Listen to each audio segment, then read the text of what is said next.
தேமுதிக பிரச்சாரத்தை ஆரம்பிச்சு பிரதான கோரிக்கையா எதை முன் வச்சு பிரச்சாரம் பண்ணுறாங்க?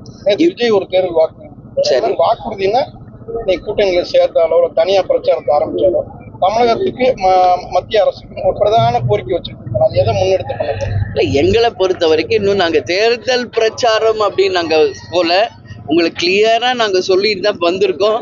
உள்ளம் தேடி இல்லம் நாடி மற்றும் இன்னொன்று மக்களை தேடி மக்கள் தலைவர் என்று ரத யாத்திரை ரெண்டுக்கு தான் நாங்க இங்க வந்துகிட்டு இருக்கோங்க. அந்த மாதிரி இருக்கிறப்போ ரத யாத்திரை தாங்க இப்ப நாங்க எல்லா ஊருக்கு போயிட்டு இருக்கோங்க.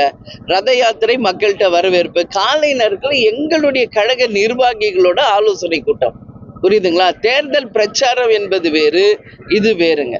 ஆனாலும் நாங்க இப்போ ஒரு ஊருக்கு போறோம்னு வைங்களேன், இப்போ ரத யாத்திரை முடிச்சு உள்ள கிராமங்கள் வரைக்கும் ஒரு 7 பாயிண்ட் 10 பாயிண்ட் போறோம். தேர்தல் மாதிரியே வேட்பாளர் மாதிரி போயிட்டு இருக்க. அப்போ அந்த லோக்கல் பிரச்சனை என்ன, மக்கள் என்ன கேட்குறாங்க, அதை எப்படி தீர்க்கணும் அப்படின்றதையும் நாங்கள் பேசிட்டு தான் வரோம்.